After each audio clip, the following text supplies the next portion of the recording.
Good morning, guys. Got another rubber band powered car here. What can we say? Why is this one different? Well, it's 3D printed, but I've done a few of them already.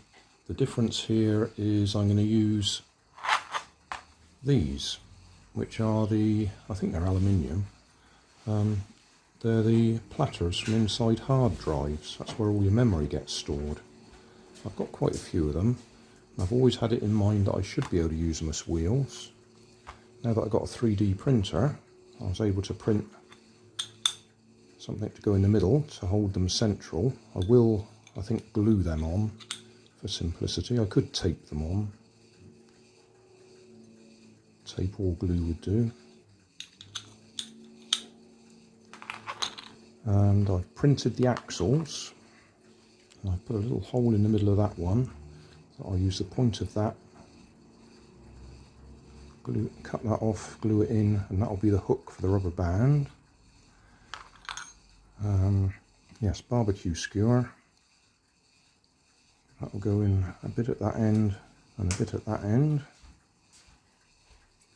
And then the rubber band will go across there. And when it comes off the axle, in theory, it should stop at that point where we got a peg. So that's my idea. So you don't actually have to tie the rubber band on anyway, you just hook it over things. And the rubber band itself, in the UK here, the post office who deliver the mail, when they sort the mail, they put rubber bands around envelopes for places that go into similar places, and then when you walk along the road you'll find the postman's thrown the rubber bands on the floor. So I go around and I pick them up. So I've got quite a few of these. They're not particularly strong, but I don't think I need it to be particularly strong for this. Obviously you could double them up, treble them up, you could join them together to make them much longer, but I just thought I'd give them a try, see if they were any good. So that's the parts, 3D printed parts. Oh, front wheels I've printed, small ones, no particular reason for them being small, just uses less filament when I print it. The axles are actually hexagonal shaped, which means they won't be perfectly smooth running inside there, but they'll probably be alright. We'll find out. Maybe I should have done them octagonal instead of hexagonal, but we'll see. If nothing else, they'll wear in after a while. The edges will wear off them. Right, I'll put it together and see what happens. That's the back axle. Oh, a bit of glue. Just super glue, I think.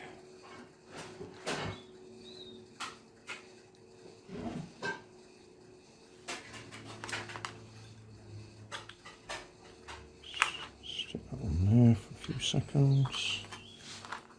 See on that one. To be honest, I usually tape this sort of thing on. But we'll see if they stay.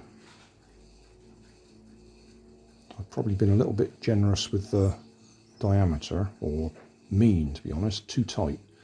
So there's actually too much of a gap, and as you could see they're spinning a little bit easily when they should be gripping tight.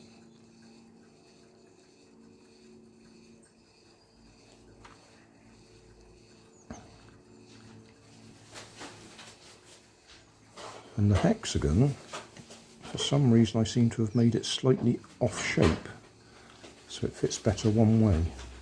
Oh, because part of that will be where it prints. You get a bit of an edge on it.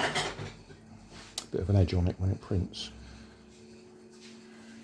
And he's getting stuff ready in the background, that's what all the noise is.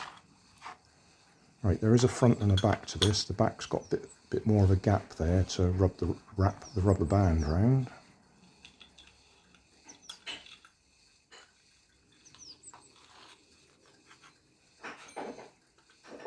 I don't know if I've left that long enough for the glue to set or not. My theory is they're quite heavy, so we shouldn't need to add weight to the car to stop the wheels spinning. Oh, a little tip, if you do make these and then decide you want to get the wheels off again, don't pull them, they'll break. What you need to do is push something in the middle. If I find something to push with. That's not ideal, but just push the middle out rather than pull the outside. That's better. Yeah, if you pull it, you'll break it. Whereas if you push the centre out, and I nearly pulled it then,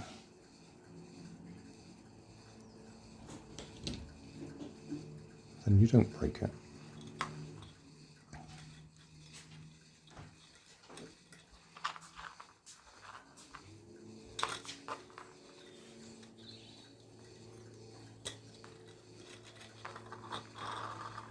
Okay.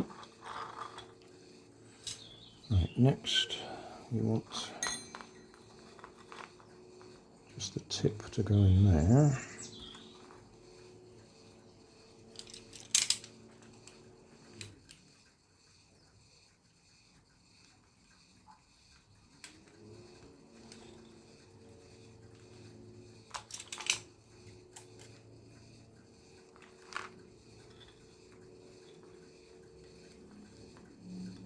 Probably stay in place on its own.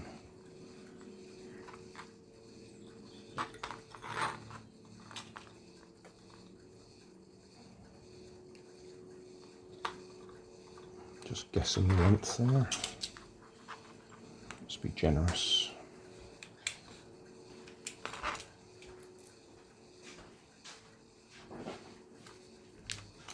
This particular barbecue skewer or bamboo cane is particularly thin.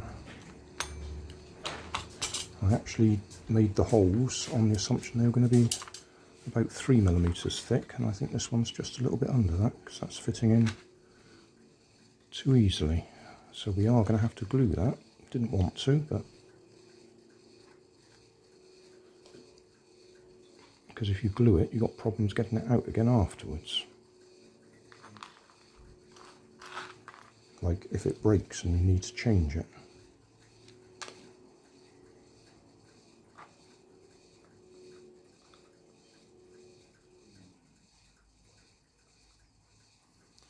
But that's the car ready. We'll let that glue set for a second and then we'll put the rubber band on and see what happens. So the general idea is that'll go over there like that. I'll just wait for a few more seconds. It's only about 10 seconds for the glue to set.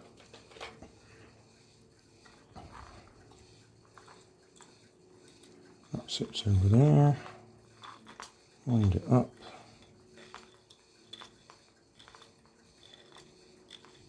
And if we let it go, it should stop on the peg.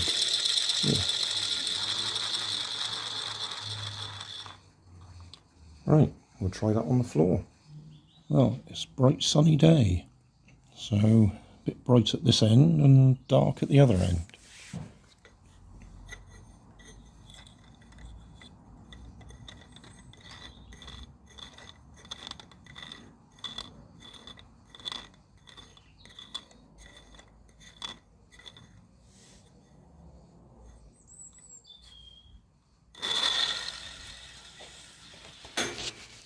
Well, even with the extra weight of those wheels, we've still got wheel spin. I'll wind it up with a few less turns, so a bit less power.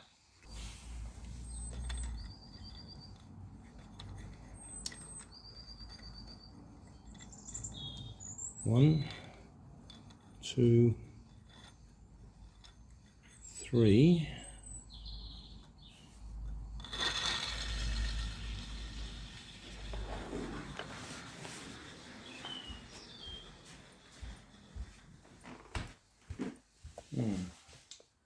Okay. Well, the other thing we can do is use the non-slip mat to give it a start.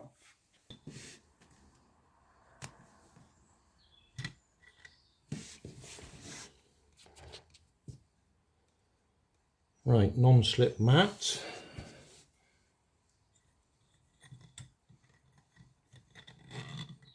One, two, three, and give it 4 just in case the mat helps.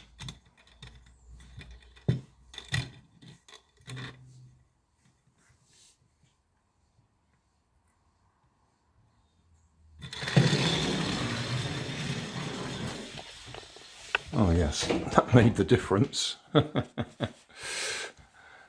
bit of extra grip on the floor, and we shot off then without the wheel spin. 1, 2, 3, 4.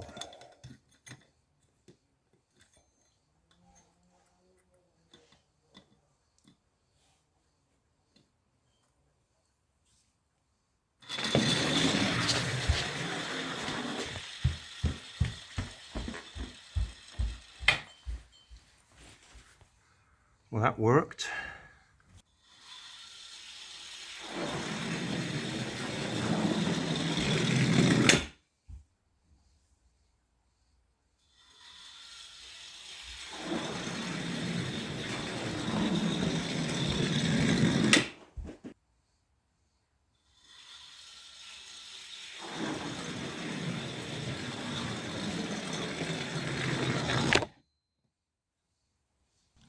Summary time.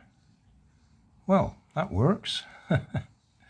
3D printed parts, hard disk drive memory platters for the wheels, a post office or Royal Mail rubber band. Obviously you can use other ones, I just wanted to try that one and it does work. And one barbecue skewer or bamboo cane for those extra little pegs. I could have 3D printed them, but they tend to snap when they're that thin. So this all worked rather nicely.